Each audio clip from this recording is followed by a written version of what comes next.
वो रात 13 मार्च 1989। मारामोरोस मेक्सिको, एक सरहदी शहर जहां अमेरिका खत्म होता है और अंधेरा शुरू होता है। 15,000 अमेरिकन स्टूडेंट्स उस रात वहां पार्टी कर रहे थे। सब कुछ नॉर्मल था, सस्ती बियर, धुआं भरे हुए क्लब्स, नाचना गाना, हंसी खुशी। एक अमेरिकन लड़का 21 साल का, प्री मेडिकल का स्टूडेंट, टेक्सास यूनिवर्सिटी का, अच्छी फैमिली, अच्छी जिंदगी, रोशन मुस्तकबिल। वो रात के 2 बजे अपने दोस्तों के साथ घर वापस जा रहा था। बस एक ब्लॉक और था और वो अमेरिका वापस पहुंच जाता। उस एक ब्लॉक में मार्क पीछे रह गया। एक मैक्सिकन बंदा उसे साइड पर ले गया सिर्फ 1 सेकंड के लिए। इतने में दोस्त आगे चले गए और मार्क कभी वापस नहीं आया। उस रात कोई नहीं जानता था कि वो शख्स मार्क को कहाँ ले गया। ना ही उसके दोस्तों को पता था, ना ही पुलिस को, और ना ही मार्क के घबराए हुए वालिदैन को, जो हफ्तों बाद तक फ्लायर्स लेकर मारामोरोस की गलियों में हैरानी से घूम रहे थे। और सबसे ज्यादा जिसको नहीं मालूम था वो थी ये दुनिया कि दूर दराज मेक्सिको के इलाके में एक रैंच है जहाँ इंसानी खून एक लोहे की कड़ाही में उबल रहा है। और जो शख्स ये सब कुछ करवा रहा है वो खुद इब्लीस का बंदा है और उसका नाम है एडोल्फो डी जीसस कॉन्स्टेंजो। एडोल्फो की माँ डिलिया एक ऐसी औरत थी जिसने अपने बेटे को दुनिया का सबसे खतरनाक तोहफा दिया, जादू। वो खुद एक जादूगरनी थी और उसे काला जादू आता था। वो एडोल्फो को छोटी उम्र से अजीब जगहों पर ले जाती और जादू सिखाती थी कि कैसे शैतान से बातें की जाती हैं। उसने अफ्रीकन और एस्टिक दुआएं और कर्से सिखाई। सिर्फ 10 साल का बच्चा खतरनाक जादू सीख रहा था। एडोल्फो बाद में एक प्रीस्ट का शागिर्द बना जब वो 14 साल का था। ये रिलीजन कोंगो के जुल्मत से आया था, जहां मुर्दा इंसानों की हड्डियां, खून और रूहों को एक लोहे की कड़ाही नंगागा में बंद किया जाता है। और ये रूहें फिर तुम्हारा हुक्म मानती हैं, तुम्हें प्रोटेक्ट करती हैं, तुम्हारे दुश्मनों को तबाह करती हैं। शर्त एक थी कि नंगागा को खून चाहिए। जितना ज्यादा दर्द होगा कुर्बानी में, उतनी ज्यादा ताकत मिलेगी। एडोल्फो की माँ उस वक्त क्या सोच रही होगी कि मेरा बेटा क्या बनेगा, या शायद वो ये नहीं जानती थी। लेकिन उसने जो बीज बोया वो 1 साल में दरख्त बन गया। एडोल्फो ने नेबर्स के घर के बाहर जानवरों के कटे सिर रखना शुरू कर दिया। स्कूल में जो भी उसे तंग करता था, अगले दिन उसके घर के सामने खून बिखरा मिलता था और उसकी माँ उसे इस सब पर शाबाशी देती थी। 1984 एडोल्फ मेक्सिको सिटी पहुंचा। अच्छा दिखने वाला, करिश्मेटिक, बातें करने में माहिर और अंदर से पूरी तरह खाली नहीं बल्कि भरा हुआ अंधेरों से और शैतानी वसवसों से। उसने जोना रोसा में अपना ठिकाना बनाया, मेक्सिको सिटी का वो इलाका जहां लोग रात को जिंदगी गुजारते हैं। वहां उसने टैरेट कार्ड्स पढ़ना शुरू कर दिए, रिक्लेनिंग रिचुअल्स के ईविल दूर करो, $30,000 में। और ये काम छा गया क्योंकि मेक्सिको सिटी में cartel bosses, politicians, police officers, सबको डर था। ड्रग डील्स में कंपटीशन था, दुश्मन थे और कर्सेस थे। उन्हें प्रोटेक्शन चाहिए थी और एक ही बंदा था जो कहता था कि वो उन्हें प्रोटेक्ट कर सकता। एक क्लाइंट आता, लेट जाता एक ब्लडी आल्टर पर, बकरा पास में होता और बकरे को मार दिया जाता, खून बॉडी पर गिराया जाता और एडोल्फो गुप्त अंधेरों में अपने मंत्र करता रहता। और माना ही जाता था कि ईवल अब अंडे में ट्रांसफर हो गई है और बंदा उठ के चला जाता था और ये फील करता था कि अब वो सेफ है। शुरू में सिर्फ जानवर थे, फिर आहिस्ता आहिस्ता एडोल्फो की प्यास बढ़ने लगी। कब्रिस्तान से हड्डियां चुराने लगे, खोपड़ियाँ, न्योले, और फिर जिंदा लोगों का खून, और फिर जिंदा लोगों का सब कुछ। यहाँ रुक के ये समझना जरूरी है कि एडोल्फो का वेपन क्या था। नंगाना, एक काली जंगीली कड़ाही। उसमें होती थी हड्डियां, खोपड़ियां, खून, जानवरों के हिस्से, फिर जिंदा लोगों के हिस्से, उंगलियां, दिमाग, दिल। एडोल्फो का अकीदा था कि जो शख्स इस नंगाना के लिए कुर्बान होता है, उसकी रूह हमेशा के लिए नंगाना में कैद हो जाती है और वो रूह उसकी नौकर बन जाती है, उसकी फौज में शामिल हो जाती है। लेकिन एक शर्त थी, उस शख्स को तकलीफ में मारना चाहिए। जितना ज्यादा दर्द उतनी ज्यादा ताकत। रूह को तोड़ना जरूरी था, पूरी तरह तोड़ के, डरा के, सब्जुकेट करके, ताकि वो हमेशा अपने कातिल से डरती रहे। इसीलिए एडोल्फो ने हुक्म दिया कि उसका मर्डर एक क्विक बुलेट से नहीं होना चाहिए। कुर्बानी में वक्त लगना चाहिए, दर्द रहना चाहिए। उसके फॉलोअर्स ने इसे खुशी खुशी मान लिया। 1986 टेक्सास साउथ मोस्ट कॉलेज। एक खूबसूरत पॉपुलर मैक्सिकन लड़की सारा वहां पढ़ती थी।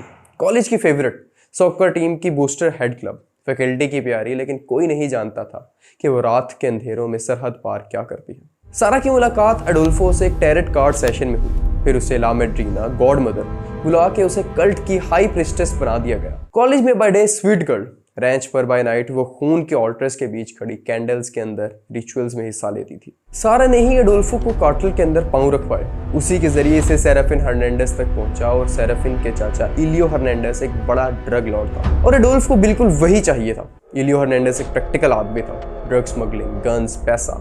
लेकिन मेक्सिको में ड्रग गेम में पुलिस, राइवल कार्ड, बेट्रेयल्स, कोई गारंटी नहीं। जब एडोल्फो ने उसे ऑफर किया, मैं तुम्हें ऐसे प्रोटेक्ट करूंगा कि कोई चीज़ तुम्हें नहीं रोक सकेगी, इलियो ने हाँ कर दी और एडोल्फो ने वो कर दिखाया। एक ड्रग डील होने से पहले एडोल्फो रिचुअल करता, नंगाना में खून डालता, अपने मंत्र करता और उस डील में कोई मसला नहीं आता। और इलियो हर्नांडेज को यकीन हो गया, पूरा हर्नांडेज कार्टेल जो हर हफ्ते टेक्सास में 1000 पाउंड चर्च स्मगल करता था, अब एडोल्फो का क्लाइंट था। बल्कि एडोल्फो ने आहिस्ता आहिस्ता पूरा कार्टेल अपने काबू में कर लिया था। ड्रग प्रॉफिट्स का आधा हिस्सा उसे मिलता था। इलियो हर्नांडेज कार्टेल का powerful head Adolfo executioner priest बन गया। एडोल्फो ने खुद उसकी छाती और बाजुओं पर सेक्रेड मार्क्स बनाए और एलियो ने सर झुका लिया। मेरामोरोस से थोड़ी दूर एक रैंच थी सेंटा एलिना, डेजर्ट के बीच में, अंधेरा और बिल्कुल खामोश। यहाँ एडोल्फो ने अपना असली काम शुरू किया। रैंच पर एक छोटा सा किल शैक था, अंदर खून से बड़े फर्श, टोके, हथौड़े, एक 55 गैलन का ड्रम जिसमें इंसानों को उबाला जाता था और बीच में नंगाना भरी हुई थी हड्डियों से, खून से, खोपड़ियों से और इंसानी दिमाग से। राइवल्स करप्ट पॉलिटिशियंस आते थे, जो भी एडोल्फो के रास्ते में आता था रैंच पर आता, और फिर वही होता अल्टर पर, डक्ट टिप मुंह पर, जिंदगी की आखिरी घड़ी। एडोल्फो ने खुद एलियो को सिखाया था कि कैसे काटना है, कैसे उबालना है, कैसे रूह को कैप्चर करना है। एलियो एक डिवोटेड शागिर्द निकला। 1987 से 1989 तक मेक्सिको सिटी पुलिस ने 8 बदनाम लाशें लोगों के अंदर पाई, सीमेंट ब्लॉक से बंधी हुई, सब एडोल्फो का शिकार। लेकिन मेक्सिको सिटी पुलिस वहां तक नहीं पहुंची, कोई नहीं टूट रहा था। एडोल्फो का ऑपरेशन परफेक्ट चल रहा था। अब उसे और ताकत चाहिए थी, उसे एक अमेरिकन चाहिए था। एडोल्फो का लास्ट रिचुअल्स कुछ खास मांग रहा था, एक सुपीरियर ब्रेन, कोई एजुकेटेड, कोई अमेरिकन। और स्प्रिंग ब्रेक का मौसम था। 15,000 अमेरिकन स्टूडेंट्स मेटामोरोस की गलियों में।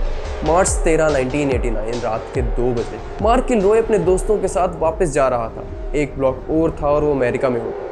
दोस्त आगे थे, मार्क थोड़ा सा पीछे था। एक बंदा मार्क के पास आया, कुछ कहा, मार्क उसकी तरफ मुड़ गया। बिल जो उसका बहुत अच्छा दोस्त था, एक सेकंड के लिए वापस मुड़ा तो मार्क गायब था। कल्ट के मेंबर्स उसे उठाकर ट्रक में डाल चुके थे। ट्रक चल पड़ा था। थोड़ी दूर ट्रक ड्राइवर वॉशरूम करने के लिए उतरा तो उसी लम्हे मार्क ट्रक से निकला और भाग गया, एकदम पूरी ताकत से। लेकिन एडोल्फ भी बड़ा स्मार्ट था। ट्रक के पीछे एक फॉलो कार रखी हुई थी। वो रुकी, लोग निकले और मार्क को पकड़ा और दोबारा घसीटते हुए गाड़ी में ले गए। गाड़ी रैंच सेंटा एलिना की तरफ चली गई। रैंच पे मार्क को हैमक पर बिठाया गया। आर्म गार्ड्स ने घेर लिया, हाथ पांव बांधे। सुबह तक वहां बैठा रहा। सुबह केयरटेकर ने उसे खाना दिया, अंडा, दूध। मार्क भूखा था, उसने खा लिया। फिर एडोल्फ ने बुलाया। मार्क को शैक के अंदर लेके जाया गया। वहां नंगाना रखी हुई थी अंधेरों में, डक्ट टेप मुंह पर। मार्क को पता था कि अब कुछ बुरा होने वाला है। वो कुछ बोल भी नहीं सकता था। एडोल्फ ने मार्क को अपने सामने घुटने टेकवा दिए, फिर टोका उठाया और उसका सर खोल दिया। दिमाग निकल गया, नंगाना में डाल दिया गया।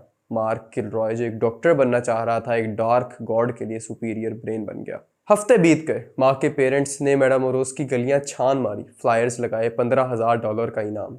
कोई नहीं था, पुलिस के पास कोई लीड नहीं थी। फिर अप्रैल 9, 1989 एक गलती हुई। सेराफिन हर्नांडेज, इलियो का भांजा, कल्ट का मेंबर, रोड ब्लॉक पर नहीं रुका। पुलिस वहां स्पेशल इंटरनेशनल चेक पोस्ट लगा रही थी टेक्सास और मेक्सिको बॉर्डर के दरमियान में। सेराफिन सीधा निकलता चला गया। पुलिस ने साइरेंस बजा के पीछा नहीं किया। उन्होंने सोचा, देखते हैं कहाँ जाता है, शायद बड़ी मछली तक पहुंच जाए। सेराफिन रैंच सेंटा एलिना तक पहुंच गया। क्यों नहीं रुका? क्योंकि सेराफिन को लगा था कि एडोल्फ ने उसे इनविजिबिलिटी चार्म बेचा था और सेराफिन को पूरा यकीन था कि वो पुलिस से इनविजिबल है।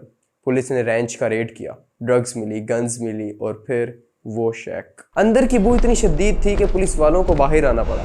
कुछ भी इतना बुरा आज से पहले उन्होंने नहीं देखा था। अंदर खून से भरे फर्श, हड्डियां, टोका और नंगाना, खाली खौफनाक इंसानी हड्डियों और खून से आधी भरी हुई। वहां से एक केयर टेकर को मार्क की तस्वीर दिखाई गई। हाँ, वो यहाँ आया था, उसे शैक में लेके जाया गया। पुलिस वाले ने गैंग मेंबर्स के ऊपर गन पॉइंट पे बेलचों से सब कुछ खुदवाया। 1, 2, 3, 5, 10, 15 लाशें, सब म्यूटिलेटेड, सबके जिस्म के हिस्से मिसिंग। एक की आंख निकली हुई, दूसरे का दिल, तीसरे के हाथ। और मार्क किलरॉय 3 फुट नीचे, बगैर टांगों के, बगैर उंगलियों के, बगैर दिमाग के दफन मिला। पुलिस वालों ने रोने से खुद को नहीं रोक पाया। हर्नांडेज ब्रदर्स ने पूछे बिना ही सब कुछ उगल दिया। कार्बोनेटेड वाटर टॉर्चर भी बाद में आया, लेकिन तब तक वो खुद बात करना चाहते थे। जैसे उनके अंदर जो बुरी रूह भर गई थी वो बाहर आ रही थी। एडोल्फ तब तक वो मियामी से वापस आकर ब्राउन्सविले हॉलिडे इन में था। सारा ला मेड्रीना जो उसकी हाईएस्ट प्रिंसेस थी, उसने सुबह टीवी खोला और अपना चेहरा न्यूज पर देखा। एडोल्फ और सोरा मेक्सिको भाग गए अपने बाकी कल्ट मेंबर्स के साथ।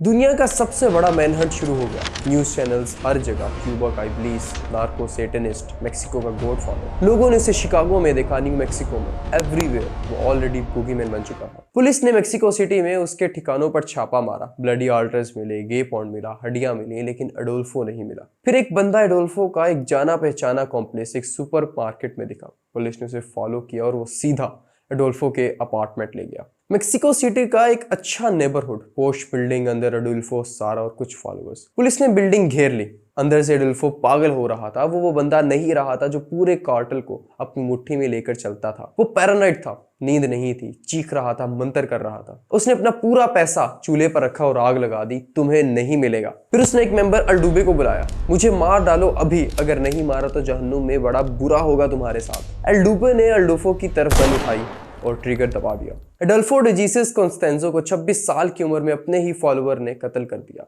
बाकी सब ने सरेंडर किया।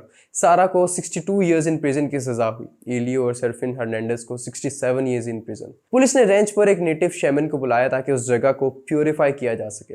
सब कैमराज लेके आए, टीवी पर ब्रॉडकास्ट किया गया। नंगाना उठाई गई, बाहर फेंक दी गई और उसे आग लगा दी गई। वो पूरी रेंच जला दी गई जमीन तक। 27 लाशें ऑफिशियली डॉक्यूमेंटेड हुई, बाकी आज तक अननोन। मिलते हैं अगली वीडियो में एक नई कहानी के साथ। तब तक के लिए अल्लाह हाफिज।